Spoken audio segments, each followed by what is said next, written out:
be gɛlɛya min kɔnɔna la kalanbolo dara Salifu Sanogo fɛ n'ale kɔni ye Mali jabarinba n'o ye ORTM min ye o ɲamakɔrɔ ye walasa kunnafonidilaw ka olu kalan kunnafoni di cogo la mun b'a to kunnafoni yɛrɛ ale tɛ kɛ sababu ye ka farafarali k'o don maaw ni ɲɔgɔn cɛ. Salifu Sanogo an ka ale lamɛn. Kalan in bɛna sinsin fɛn min kan journaliste baara yamaruya yɛrɛ parce que n'an bɛ baara min na sariya dɔw de b'a la i kan ka baara kɛ n'o ye n'o sariya ma faamuya i tɛ se k'a bato cogo si la donc an bɛ journalisme kɛ sisan n'a sɔrɔ kasara bɛ jamana kɔnɔ ayiwa journalisme bɛ kɛ cogo di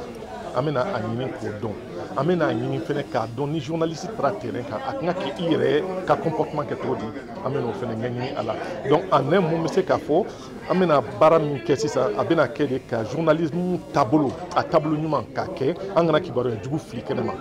Walasa ka nin baara in k'ale lawaleya a ye dɛmɛ sɔrɔ l'Amérique jamana ka lasigidenso min bɛ Mali la yan a ye dɛmɛ sɔrɔ olu fɛ o la nin kɛnɛ in kan sa o ɲamaba yɛrɛ n'o ye Rachina Koronen ye ale tun bɛ yen a ye mun fɔ an ka jɛ an ka o lamɛn.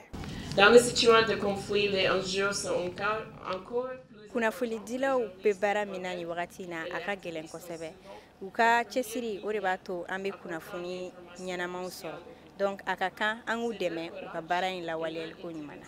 Qui garantissent que la vérité l'emporte sur la désinformation. Camancɛ fanga ɲɛmaw kɔni olu bɛ fɛɛrɛ bɛɛ dɔ lajɛlen tigɛ sanga ani waati cogo min na kunnafoni min a bɛ di bɔlɔlɔsiraw sanfɛ arajow fo ka taa se kunnafonidi gafew ma olu kana kɛ kunnafoni ye mun bɛ se ka kɔlɔlɔ lase jamanadenw ma o la sa minisiri min ɲɛsinnen don kunnafoni kow ma n'o ye Alhamdu Ag Ilɛni ye ale kɔni y'a ka nisɔndiya jira ka ɲɛsin nin kalan kofɔlen in mun bɛna sigi sen kan ma an ka lamɛn. Ambassade des États-Unis ni an yɛrɛ n'an kɛ ɲɔgɔn kan pour que an ka se ka fɛnw labɛn pour que ka former surtout minnu ye jeunes ye pour que u ka former u ka kunnafoni ɲumanw di public ma parce que kunnafoni jugu di a bɛ kɛlɛ wuli o fana man ɲi donc diɲɛ yɛrɛ man ɲi déjà ni kunnafoni dɔn fana nana fara kan o tɛ vraiment a tɛ ɲɛnabɔ quoi. O la sa Fatumata Traoré n'ale bɛ radio jɛkafɔ la ani Barema Traoré n'ale fana ye kunnafonidila ye n'olu bɛ nin kalan kofɔlen in kɔni na olu kɔni y'a jira k'a fɔ ko kalan min don a bɛna olu nafa kosɛbɛ don n'a nataw la an ka u lamɛn. Ne nana formation in participer pour que ka ko caman faamu an bɛ journalistiya kɔnɔna la an tɛ ko minnu dɔn k'olu dɔn ani journaliste ka droit ye min ye. Bon ne kɔni hakili la nin fɛn ye ko ɲumanba ye parce que an bɛ waati min na ko sisan i b'a dɔn k'a fɔ bɔlɔlɔ sanfɛlaw nɔ kuma fɔtaw ka ca kunnafoni kolon cɛrilenw ka ca kunnafonidila bɛ se k'i yɛrɛ kɛ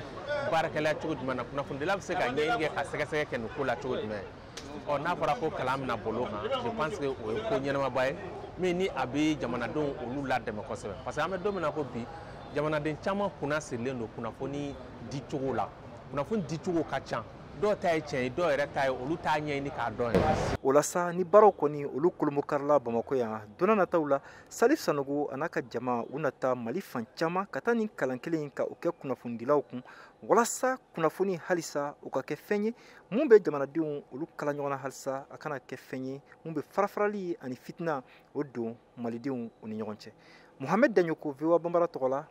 ka bɔ Bamako.